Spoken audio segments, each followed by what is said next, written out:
Yeah, dear student, welcome back to the business study class, and our chapter going on is chapter 1, that is nature and purpose of business. And in the previous classes we discussed about the several topics related to the starting of the business.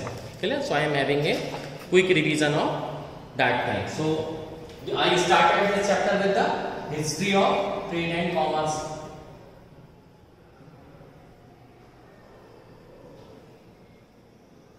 History of trade and commerce, how business got started in our country. Clear? So we are having business roots since last 3 to 4,000 years. Clear? Afterwards we studied about the indigenous banking system. Indigenous banking system. So how was the banking system was prevalent in the older days? I gave you the introduction. Even our hundis were of very high reputation at that time. Clear? And these are encashable in Far East Asia and Africa. So our businessmen are of high repute. Clear? Several type of hundis were payable at that time also. Clear? Afterwards, as the business has grown, there are several intermediaries were arisen. So what are intermediaries? The work of the intermediaries is like an agent who are going to sort out the goods for you, because at that time communication was not available, so it was very difficult to do the business from far away places. So these intermediaries were giving a helping hand. Clear? So after the development of intermediaries, several merchant corporations were also got developed. Clear? Some merchant corporations were also got developed. Okay. After that we studied about the famous business centers of India. Famous business centers of India. Clear? What were those? There are several business centers of the India at that time. Clear? So first of them are Patliputra, Peshawar is nowadays Pakistan, Takshila, Bihar, Indraprasth. Clear? And even our highway, state highway or national highway which is passing through the Abu Road, this is the most famous 3 to 4,000 year old toward the Middle East. So this was also a 4,000 year old highway. Clear? Nowadays it's very good build up, but previously it was in Kacha form. So several merchant business centers were there. Clear? So afterwards we studied about the nature and concept of the business, features of the business. What were the features of the business? Clear? Then classification of business activity, industry and commerce. Clear? We studied trade and auxiliaries to the trade. Auxiliaries means supportive things necessary to run the business, like transport, communication, banking, finance, etc. Clear? After we studied the objectives of the business, for what purpose the business has been started, whether it is philanthropic or a business enterprise, you must need an objective to do the business.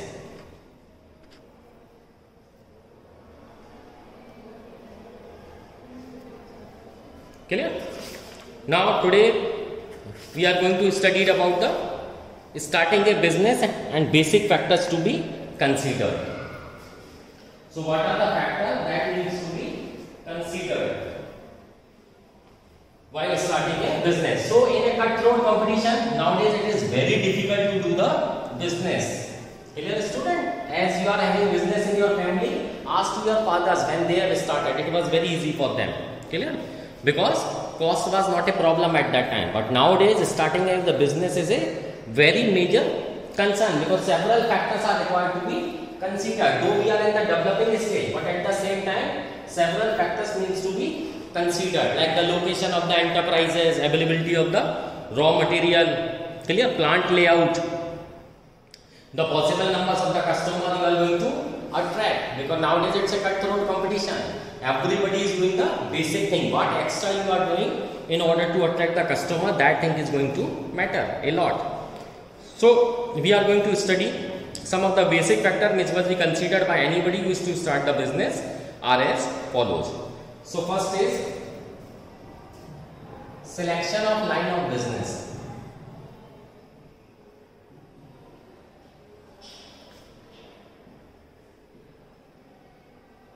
Selection of line of business. So first thing to be decided by an entrepreneur is to the nature and type of the business to be undertaken.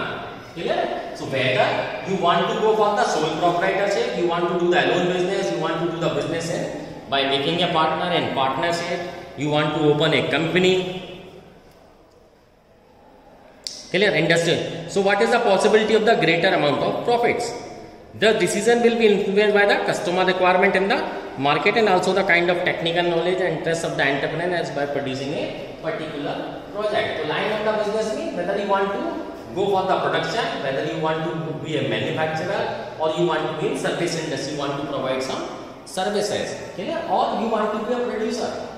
I talked about the type of industry, primary, secondary and tertiary. So whether you want to be a primary producer, you want to be in the processor, second stage, secondary group, or you are a service provider, clear? So whether you want to deal in goods or in services, that you have to decide in line of the business, clear?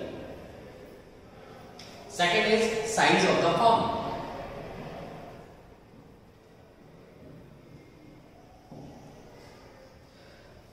Size of the firm, scale of its operation is another important decision to be taken at the time of the start of the business.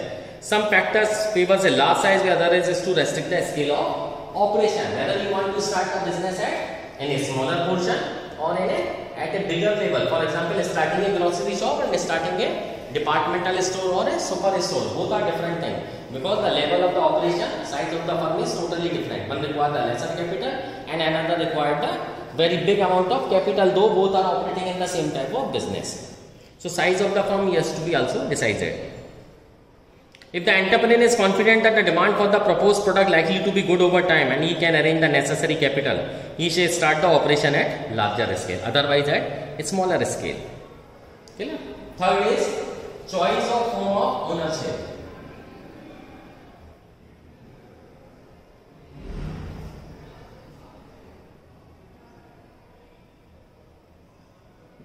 Choice of the form of ownership. Now with respect to the ownership, the business operation may take the form of sole proprietorship. Clear? Whether you want to go for the sole proprietorship, you want to be the alone business, alone decision maker. But if you want the extension of the capital and cooperation, you may go for the partnership. You may also go for the joint stock company if you are damn confident about your product. Each form has its own merit and demerit. The choice of the suitability form of the organization will depend upon the such factor as the line of the business, capital requirement, liability. Sometimes you want to share the liability, then partnership is the very good form of doing the business. When you are damn confident about your product, you can go for the sole proprietor. Or nowadays you can also go for the one person company, that is called OPC. Clear? Division of the profit, legal formalities, continuity of the business, transferability of the interest and so on. Next is location of business. This is the most important factor. Location of business enterprise. Okay. So an important factor to be considered at the start of the business is the place where the enterprise will be located. Any mistake in this regard can result in the high cost of production. Consider an example of glass industry.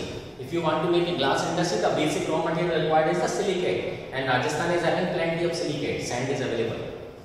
So this is always considered good in order if you are having availability of the raw material 24/7. Similarly, if you are using coal as your raw material for the ignition purpose, then your plant should be situated near to the coal mine. Clear? Though it's not necessary that your location will always be situated near the raw material, but it's obvious that if you are having availability of the raw material, your cost would be low and your business will never be get interrupted. Clear? Availability of the raw material and labors, power supply and services like banking, transportation, communication are important factors while making a choice of location. Then next thing required is finance. If you are having everything, concept, business proposal and everything, but you are not having the finance, it is not possible for you to start the business. So necessary capital is required for starting as well as for continuing the proposed business.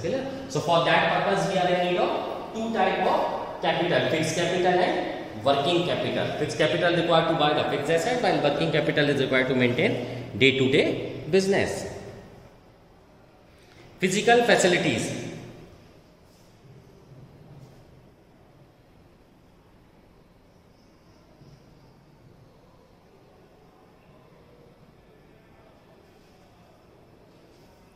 Physical facilities. Availability of the physical facilities including the machine and equipment, building and supportive services is an important factor to be considered at the start of business.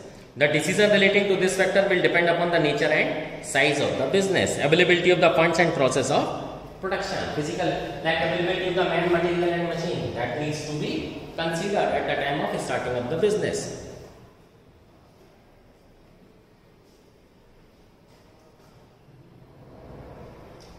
Physical facilities. Next is plant layout.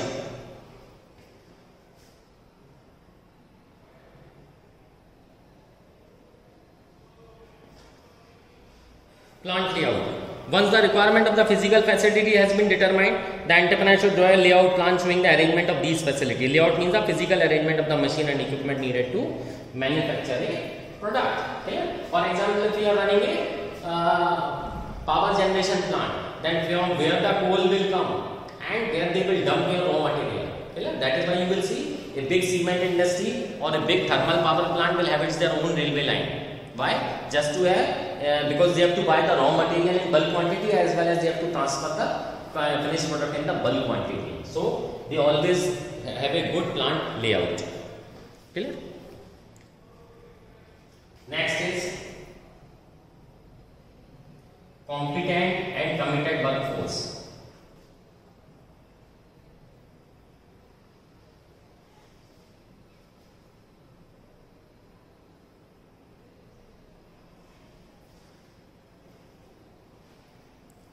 Every enterprise needs competent and committed workforce to perform various activities so that the physical and financial resources are converted into the desired output. Since no individual can do everything himself, she must identify the requirement of skilled and unskilled workers, and managerial staff plan should also be made about how the employees will be trained. So the availability of the workforce is very necessary. Competent and committed workforce. Their training is required. For example, when Tata Nano opened their plant in Sanand, they are not able to find out the welders. They are in need of 5,000 welders. It was very difficult for them to find out the welders. Clear? So, requirement of the competent and committed workforce is very necessary. Afterwards is tax planning.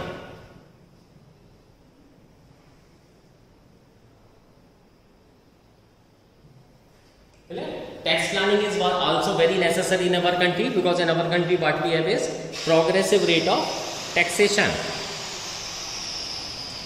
because it is the taxation policy is going to influence almost every aspect of the enterprises. And last is launching the enterprise.